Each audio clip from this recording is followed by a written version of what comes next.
नमस्कार दोस्तों, स्वागत है आपका आज के मुख्य समाचार में, जिसमें सबसे पहली और बड़ी खबर में आपको बताएंगे कि अब रूस में चीन और पाकिस्तान से दो हाथ करने की तैयारी।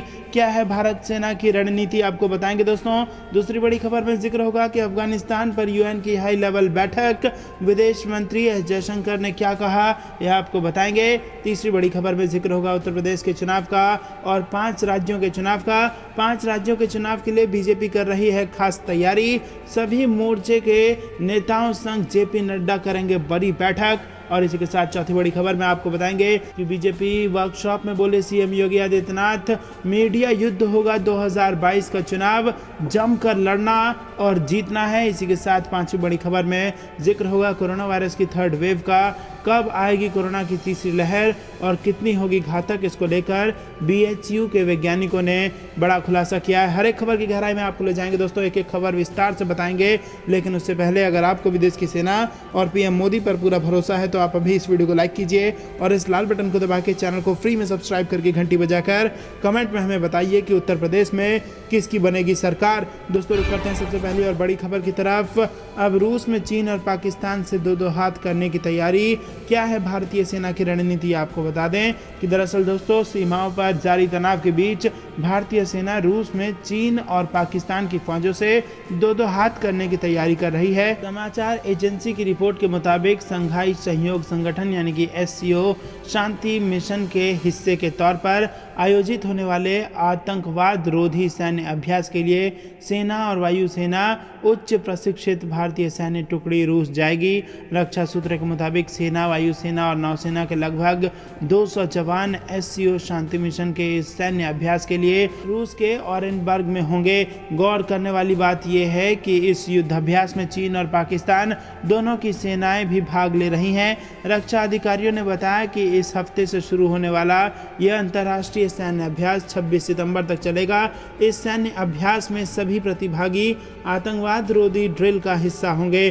सनद रहे कि भारत ने पिछले साल इन सैन्य अभ्यासों में भाग नहीं लिया था। वास्तविक नियंत्रण रेखा को एक तरफा रूप से बदलने की चीनी पीपुल्स लिबरेशन आर्मी की कोशिशों के चलते भारत इस बहुराष्ट्रीय सैन्य अभ्यास से पीछे हट गया था। समाचार एजेंसी के मुताबिक भारतीय सेना के जवान इन दिनों रूस में ही मौजूद हैं। भारतीय सेना के जवान रूस में जापड़ 21 सैन्य अभ्यास में भाग ले रहे हैं और यहाँ चीन और पाकिस्तान सेनाएं पर्यवेक्षक के रूप में मौजूद हैं। गौर करने वाली बात यह भी है कि ये सैन्य अभ्यास ऐसे वक्त में हो रहा है जब अफगानिस्तान की सेना में तालिबान की वापसी हो गई है। अफगानिस्तान में कूटनीतिक समीकरणों के बदलने के बाद से भारत चीन पाकिस्तान की जोड़ी से मिल रही चुनौती की काट खोजने में जुटा हुआ है। तो दोस्तों अफगानिस्तान के खिलाफ चीन और पाकिस्तान से लड़ने में काम आएगा ये युद्धाभ्यास और इसीलिए भारत की सेना पहुंच चुकी है रूस में और अब रूस में चीन और पाकिस्तान से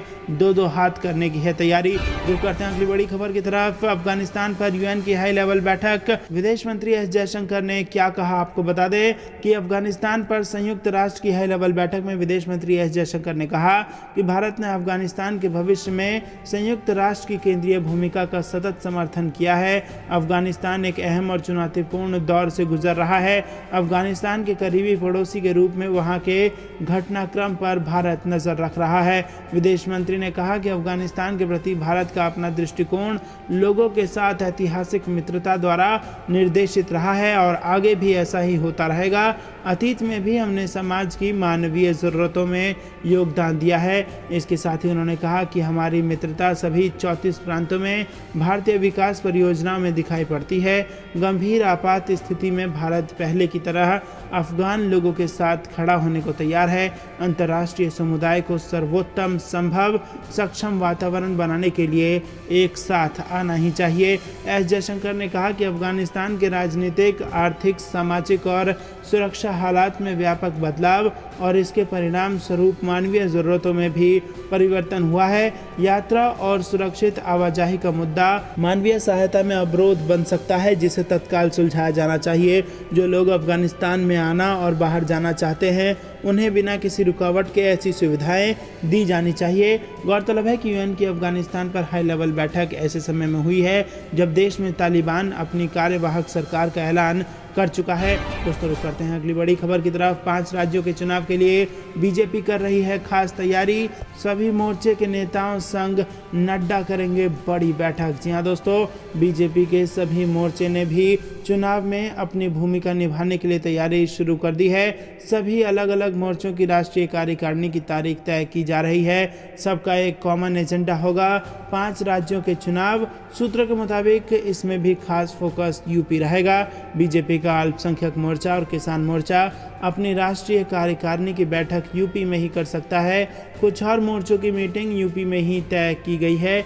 पार्टी के राष्ट्रीय अध्यक्ष जेपी नड्डा 26 सितंबर को दिल्ली में पार्टी के सभी मोर्चों की मीटिंग भी लेंगे। बीजेपी के कुल 7 मोर्चे हैं। बीजेपी चुनाव में उनका पूरा इस्तेमाल करने के लिए रणनीति बना रही है। जब जून में प्रधानमंत्री नरेंद्र मोदी मोर्चा अध्यक्षों से मिले थे, तब उन्होंने कहा था कि वो पार्टी को मजबूती देने के लिए अपनी अपनी फील्ड में काम करें और सरकार की स्कीम को घर घर तक पहुंचाएं। बीजेपी के मोर्चा 18 सितंबर से राष्ट्रीय कार्यकारिणी कर रहे हैं। कुछ मोर्चों की कार्यकारिणी अक्टूबर में होगी। बीजेपी के अनुसूचित जाति मोर्चा की राष्ट्रीय कार्यकारिणी 18 और 19 सितंबर को होगी। बीजेपी अनुसूचित जाति मोर्चा के राष्ट्रीय अध्यक्ष लाल सिंह आर्य ने कहा कि हमारी कोशिश होगी कि अनुसूचित जाति के लोगों को विरोधी भ्रमित ना करें और उन्हें सरकार की उन सब स्कीम की जानकारी हो जो उनकी भलाई के लिए शुरू की गई हैं। हम कार्यकर्ताओं को बताएंगे कि कैसे विरोधियों के प्रोपेगेंडे को काउंटर करना है। अनुसूचित जनजाति मोर्चा के एक नेता ने कहा कि विरोधी बार बार लोगों में ये डर फैलाने की कोशिश करते हैं कि आरक्षण खत्म किया जाएगा। हम उनके झूठ को लोगों को बताएंगे। अनुसूचित जनजाति के कल्याण के लिए केंद्र सरकार की 160 स्कीमें हैं। हम लोगों को स्कीम के बारे में बताएंगे। बीजेपी महिला मोर्चा की राष्ट्रीय कार्यकारिणी 26 से 27 सितंबर को होगी। ये भी यूपी में हो सकती है। ओबीसी मोर्चा की मीटिंग अक्टूबर में दिल्ली में हो सकती है। युवा मोर्चा ने अभी राष्ट्रीय कार्यकारिणी की तारीख तय नहीं की है। किसान मोर्चा ने भी अभी ये तारीख तय नहीं की है। दोस्तों, उत्तर प्रदेश के चुनाव की तैयारियों में जुट गई है भारतीय जनता पार्टी। और इतना ही नहीं, आपको बता दें 5 राज्यों के चुनाव के लिए बीजेपी ने खास तैयारी शुरू कर दी है। रुक करते हैं अगली बड़ी खबर की तरफ। बीजेपी वर्कशॉप में बोले सीएम योगी आदित्यनाथ, मीडिया युद्ध होगा 2022 का चुनाव, हमें जमकर लड़ना है और जीतना है। जी हाँ दोस्तों, आपको बता दें उत्तर प्रदेश के मुख्यमंत्री योगी आदित्यनाथ ने सोमवार को लखनऊ में भारतीय जनता पार्टी की राज्य स्तरीय मीडिया वर्कशॉप के समापन सत्र को संबोधित किया है। भाजपा के राष्ट्रीय प्रवक्ताओं की मौजूदगी में डिप्टी सीएम केशव प्रसाद मौर्य ने इस एक दिन मीडिया वर्कशॉप का शुभारंभ किया। मुख्यमंत्री योगी आदित्यनाथ सोमवार को गोरखपुर के बाद अलीगढ़ होकर सीधा लखनऊ में भाजपा प्रदेश मुख्यालय पहुंचे और मीडिया कर्मियों और मीडिया वर्कशॉप में वो शामिल हुए। सीएम योगी आदित्यनाथ ने भाजपा प्रवक्ताओं, मीडिया पैनलिस्ट और कार्यकर्ताओं से कहा कि हमको लिखने की आदत डालनी होगी। आजकल इंटरनेट मीडिया पर ऐसे लोग बेहद सक्रिय हैं जिनका कोई अस्तित्व ही नहीं है। हम जितना अधिक लिखेंगे उतने लोगों तक हमारी बात भी पहुंचेगी।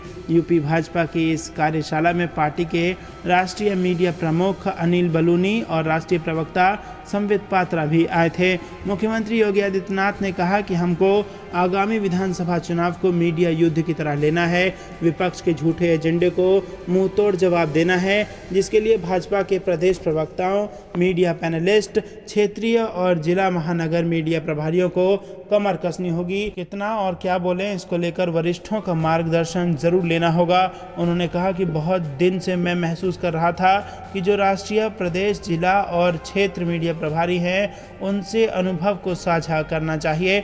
मुख्यमंत्री ने कहा कि हमारे पास जो टीम है उनके पास लंबा अनुभव है, बस हमको ये भी जानना होगा कि रीजनल और नेशनल मीडिया का अंतर क्या है, और ये स्पष्ट भी है। अनुभव बात रखने में काम आता है। मुख्यमंत्री ने कहा कि अक्सर हम प्रभावी ढंग से बात नहीं रख पाते। आप लोग समझिए, हम जब तक याद दिलाते नहीं हैं। मुख्यमंत्री ने कहा कि हमें बताना होगा कि कितने किसानों का कर्ज माफ़ हुआ है। पश्चिमी उत्तर प्रदेश में बेटियां और महिलाएं सुरक्षित नहीं थी, क्या आज कोई हिम्मत कर सकता है? इसी के साथ उन्होंने कहा कि सरकार की छोटी से छोटी और बड़ी से बड़ी उपलब्धि की चर्चा की जाए। मूल्यों और सिद्धांतों के अलावा योजनाओं पर काम करें। भाजपा पर कोई संकट नहीं। आम आदमी पार्टी को निशाने पर लेते हुए मुख्यमंत्री योगी आदित्यनाथ ने कहा कि जिनका ज़मीन पर कोई आधार नहीं है वो हमें ट्रोल करते हैं। हम बैकफुट पर क्यों हैं? ऐसे लोगों के साथ मान अपमान की चिंता ना कीजिए, बल्कि भिड़ जाइए। कोरोना में मीडिया की भूमिका बहुत बड़ी है। हर खबर से और सरकार की योजना से अपडेट रहिए। तो दोस्तों, आपको बता दें, मीडिया को दुरुस्त करने की बात कही है योगी आदित्यनाथ ने। उन्होंने कहा कि विपक्ष कई बातें तथ्यों से परे कहेगा और श्रेय लेने का प्रयास करेगा, आप उस पर पलटवार कीजिए। आम आदमी पार्टी पर हमला बोलते हुए मुख्यमंत्री योगी आदित्यनाथ ने कहा कि कोरोना काल में हमसे महंगे इंफ्रारेड थर्मामीटर उन्होंने बेचे और आरोप हम पर लगा रहे थे। हमने जब इस बात को जनता के बीच सोशल मीडिया के माध्यम से रखना शुरू किया तो बैकफुट पर आ गए। पीएम आवास योजना के अंतर्गत सभी को छत मिल रहा है, लेकिन कहा जाता है कि ये ग्राम प्रधान की योजना है, जिसने दिया है किसी को नहीं पता। लोगों को बताएं कि प्रधान ने नहीं, प्रधानमंत्री ने दिया है। सीएम योगी ने कहा कि 1977 में पूर्वी उत्तर प्रदेश में बीमारी आई थी, 50,000 लोगों की जानें गई थी। स्वच्छ भारत मिशन जब लागू हुआ तब 2,61,00,000 शौचालय बनाए गए। इसके लिए हमने राजमिस्त्री लगाए, इलाके से बीमारी चली गई और मौतें शून्य हो गई। हर साल 1500 से 2000 बच्चों की जानें जाती थी। हमारी सरकार ने उसे रोकने का काम किया। भाजपा प्रदेश अध्यक्ष स्वतंत्र देव सिंह ने कहा कि मीडिया पक्ष में लिखे या विपक्ष में नाराज ना हो, सार्वजनिक बातें ना करें, उनसे मित्रता करें, उन्हें पार्टी से जोड़ें, स्वार्थ न रखें। हमारे विचार और मूल्य और सिद्धांत हम में दिखना चाहिए। तो दोस्तों, यहाँ पर ज़बरदस्त तैयारी के साथ 2022 के उत्तर प्रदेश के चुनाव में उतरने को तैयार हैं योगी आदित्यनाथ। अगर आपको भी ऐसा लगता है कि बनेगी योगी की सरकार, तो दोस्तों लाइक करना मत भूलिएगा। रुक करते हैं अगली बड़ी खबर की तरफ। कोरोना वायरस में कब आएगी कोरोना की तीसरी लहर और कितनी होगी घातक, बीएचयू के वैज्ञानिकों ने बताया। जी हाँ दोस्तों, आपको बता दें कि कोरोना की तीसरी लहर की संभावना और केरल सहित पूर्वोत्तर के राज्यों में बढ़ते मामलों के बीच एक राहत भरी खबर एशिया के सबसे बड़े आवासीय विश्वविद्यालय काशी हिंदू के जंतु विज्ञान विभाग के वैज्ञानिक की ओर से आ रही है। इसके मुताबिक कोरोना की तीसरी लहर अभी कम से कम 3 महीने बाद ही दस्तक देगी और तो और इस लहर को टीकाकरण अभियान रोकने में काफ़ी मदद करेगा, क्योंकि टीका लगवा चुके और कोरोना से ठीक हुए लोग एक विशेष प्रोटेक्टिव ग्रुप में सुरक्षित रहेंगे। पहले और दूसरी लहर को देखते हुए तीसरी लहर में भी बच्चे सुरक्षित रहेंगे। कोरोना की पहली लहर से ही इस नई वायरस जनित बीमारी पर बारीकी से अध्ययन करने वाले बीएचयू के जंतु विज्ञान के जीन वैज्ञानिक प्रोफेसर ज्ञानेश्वर चौबे ने कोरोना की तीसरी लहर अभी 3 महीने तक दूर रहने की जानकारी देने के साथ ही ये खुशखबरी भी दे दी है कि ये उतना घातक नहीं होगा। वह बताते हुए कि अभी केरल और नॉर्थ ईस्ट के कुछ स्टेट में ही केस बढ़ रहे हैं, लेकिन अभी सिर्फ यूपी में 10-20 केस ही इतने बड़े स्टेट के होने के बावजूद आ रहे हैं, तो ये बड़ी बात नहीं है। केरल के लोगों में 40% ही सीरो पॉजिटिव डेवलप हुई थी, जबकि यूपी में 70% लोगों में सीरो पॉजिटिविटी डेवलप हो चुके हैं। दोस्तों, अगर सीरो पॉजिटिविटी डेवलप हो गई है तो बीमारी का खतरा कम है और ये उत्तर प्रदेश में 70% लोगों में डेवलप हो चुकी है। केरल में 1 महीने बाद केस कम आने लगेंगे और वो भी यूपी की तरह हो जाएगा। फिलहाल अभी तीसरी लहर नहीं आएगी, लेकिन जैसा कि हर 3 महीने में एंटीबॉडी का स्तर गिर जाता है, इस इलाज से अगले 3 महीने में एंटीबॉडी का लेवल गिर जाएगा तो तीसरी लहर आ सकती है। लेकिन अभी चल रहा टीकाकरण अभियान अलग से कोरोना के खिलाफ लड़ने में मदद करेगा और हमारी इम्यूनिटी 70% से ज़्यादा रहने पर उस एरिया या ग्रुप में कोरोना का असर कम रहेगा और धीरे धीरे कोरोना वायरस की फ्रिक्वेंसी घटने लगती है और यही हमको देखने को मिलेगा। तो दोस्तों, वैज्ञानिकों ने किया है ये बड़ा खुलासा।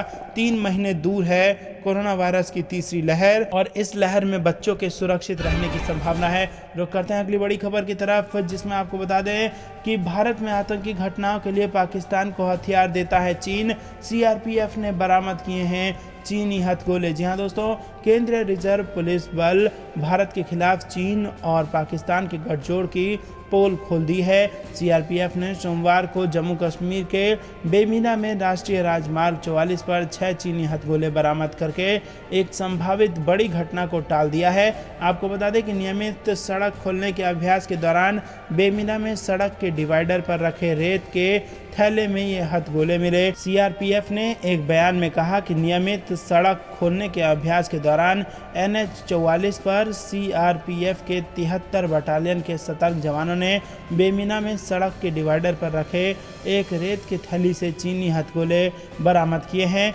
इसमें कहा गया है कि सैनिकों की सूझबूझ से व्यस्त राजमार्ग पर एक घटना टल गई। सीआरपीएफ ने कहा कि बरामद हथगोले सीआरपीएफ बीडीडी दस्ते और राज्य पुलिस को सुरक्षा प्रोटोकॉल और मानक संचालन प्रक्रिया का पालन करने के लिए सौंपे गए थे। आपको बता दें कि कश्मीर में पाकिस्तान लगातार कश्मीर में घुसपैठ की कोशिश करता है। हालांकि भारतीय सुरक्षा बल के जवान उनके मंसूबों पर कि अमेरिका से तनाव के बीच किम जोंग उन का बड़ा कदम, लंबी दूरी की क्रूज मिसाइल दागकर दिखा दी अपनी ताकत। जी हां दोस्तों, अमेरिका से तनाव के बीच उत्तर कोरिया का सनकी तानाशाह किम जोंग उन ने लंबी दूरी तक मार करने वाली क्रूज मिसाइल का परीक्षण कर अन्य बड़े देशों को अपनी ताकत का एहसास करा दिया है। उत्तर कोरिया की सरकारी मीडिया ने इस परीक्षण की जानकारी दी है। कोरियन सेंट्रल न्यूज एजेंसी ने सोमवार को जानकारी देते हुए कहा कि क्रूज मिसाइल विकसित करने का काम बीते 2 वर्षों से चल रहा था और शनिवार तथा रविवार को परीक्षण के दौरान इसने 1500 किलोमीटर दूर लक्ष्य सफलतापूर्वक उस पर मार की। उधर मिसाइल टेस्ट के बाद उत्तर कोरिया और अमेरिका के बीच तनाव काफी बढ़ गया है।